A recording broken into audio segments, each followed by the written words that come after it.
everybody, I'm Brittany with Stitches of Love Quilting, and today I'm going to show you how we take all of Mom's original drawings. You saw how they went into the pattern, and now I'm going to show you how we lay it out for the laser and give you a little preview of what one of the lasers in our office does.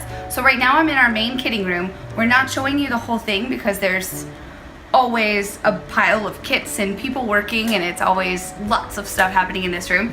So what I have on the screen, I have this little piece right here. So every piece in a kit gets lasered individually. So what I did is I just laid out a small scrap of these. So I have a piece that's only 5 inches wide, 24 inches long. And I don't know if you guys can see the screen real well, but all of the pieces are laid out here on the screen. We actually laser with the heat and bod side up. So all of my pieces are the exact reverse pieces that you would get in your pattern if you were tracing it by hand, except instead of having to do it by hand, you save all that tracing and cutting time because we laser cut it for you. So the first step when we're lasering something is we cut all the fabrics to the size we need.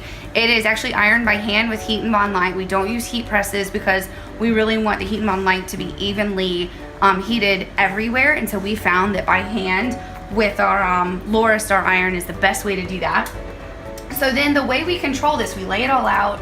Each one is an individual piece, and the laser is actually controlled like a printer, which is pretty cool. So when we're printing, we have multiple printers and lasers hooked up, but you just basically set your preferences. So we set it to how fast we want it, the power of the laser, and then the frequency of the laser, which essentially what we're controlling is how fast that laser beam of light is hitting. So for different fabrics, like for example, when we laser wool, we go a lot slower, and we turn the power down. On cotton, we can go fairly fast.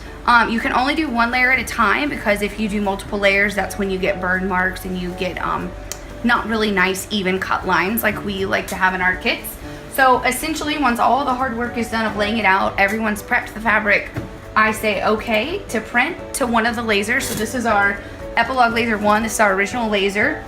It's one of the smallest ones we have, and excuse my back to you for a second. So the way the laser works, I'll let Mom get over here and show you.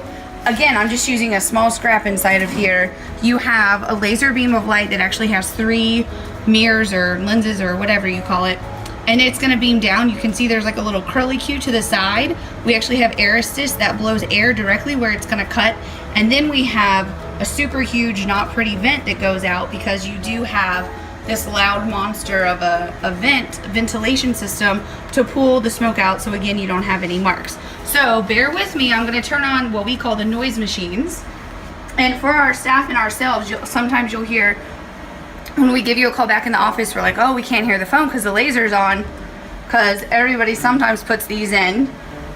One day we'll have all these built into other rooms, but for now we're all in one giant kitting room. Those were earplugs. Oh yeah, sorry, I didn't tell anybody what that was. Earplugs. So now I'm just gonna turn on one of our ventilation systems because I don't wanna like totally kill you guys. And let me get that plugged in for you. Normally everything's done with a switch, but because we're doing it sort of makeshift for you right now, we didn't wanna kill you with all that sound. So you can see it sends a job, and then we hit go. And I'm only gonna run one because again, we don't have the main ventilation system on, but you can see that it is going to start cutting. And I just cleaned the lens, so every now on that first cut, it takes a second. But see all that smoke? If I don't have my ventilation system on, that's what happens. So let me give you a preview with the loud noise, just so you don't think we always cut with that much smoke.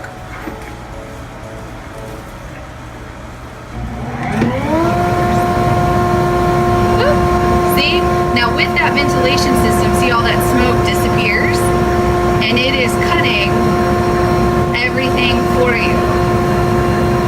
So again, this is just a scrap we're using to show you. Pretty cool, huh? So let me turn that back off. I crossed my fingers that you guys can still hear me even with that on. Hopefully you did. But that's the basic principle of what we do. Again, normally we're not running such small pieces. But we take that off the laser. We call it a very professional term of the dump table, and it's because you basically dump the whole tray and you have to put the pieces all nice and organized. And then from there it moves on to our kitting tables. Everything is organized and we have everything organized on spreadsheets. We check it off as it gets kitted for each bag. And so next week we're gonna show you what it looks like when the kitting tables are filled to the max with your kids. So hopefully that was just a quick preview of what goes into making your laser cut kit, and hopefully you enjoyed it. You don't have to cut it yourself.